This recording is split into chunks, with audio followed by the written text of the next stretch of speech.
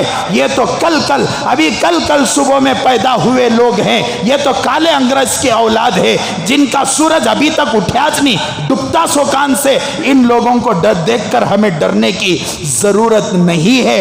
انشاءاللہ گزشتہ جمعہ بھی میں نے کہا، ہر جمعہ آپ حضرات سے گزارش کرتا ہوں کہ اپنے چہروں کو رسول اللہ کے چہرے کی طرح سجاؤ، اپنے لباس کو رسول اللہ کے لباس کی طرح سجاؤ، اپنے سروں کو رسول اللہ کے سر کی طرح سجاؤ، اپنے دسترخوان کو رسول اللہ کے دسترخوان کی طرح بناؤ۔ اگلے جمعہ انشاءاللہ 15 اگست اور ہمارے ملک کی تاریخ پیش کروں گا۔ اس کے بعد سے ارادہ ہے کہ میں اللہ کے رسول صلی اللہ علیہ وسلم کی سنتوں کو بیان کروں کہ اللہ کے رسول کو کھانے میں کیا پسند تھا، پہننے میں کیا پسند تھا، حضور کو فروٹ کون سا پسند تھا، حضور کو ترکاریوں میں کون سی ترکاری پسند تھی، اللہ کے رسول صلی اللہ علیہ وسلم کا لباس کیسا ہوتا تھا، حضور صلی اللہ علیہ وسلم اپنے سر پر پگڑی کیسا باندھتے تھے، تیل کیسا لگاتے تھے، اللہ کے رسول کی جنگیں کیسی تھی، اللہ کے رسول کا سفر کیسا تھا، حضر کیسا تھا، حضور کے کھانے کا طریقہ کیا تھا، پیشاب پاخانہ بیت الخلا جانے کا طریقہ کیا تھا، حضور کے ہاتھ پاؤں پیر، حضور کے رٹھے، حضور کی آنکھیں، حضور کے بھوں، حضور کی یہ جو لب ہیں وہ کیسے تھے، حضور کا سینہ کیسا تھا، شولڈر کیسا تھا، حضور کے ران کیسے تھے، چلتے تو کیسے چلتے، بیٹھتے تو کیسے بیٹھتے، کھڑے ہوتے تو کیسے کھڑے ہوتے، اور سفر میں جاتے تو کیسے سفر میں جاتے، مالدار آتا تو کیسے بات کرتے، غریب آتا تو کیسے۔ یہ ساری چیزیں اللہ حضرات صحابہ کی قبروں کو نور سے منور فرمائے، تمام چیزوں کو حضرات صحابہ نے قید کر کے رکھا ہے۔ انشاءاللہ میں آپ حضرات کے سامنے اگلا جمعہ نہیں، اس کے بعد کے جمعہ سے عرض کروں گا۔ اللہ تعالیٰ سے دعا ہے کہ اللہ تعالیٰ ہم سب کو ان باتوں پر عمل کی توفیق نصیب فرمائے۔ اللہ تبارک و تعالیٰ ہمیں بہادر بنائے، اللہ کسی کفر کے سامنے جھکنے سے یا شریعت کے ساتھ کمپرومائز کرنے سے اللہ ہماری حفاظت فرمائے۔ آمین۔ وآخر الدعوانا ان الحمد للہ رب العالمین۔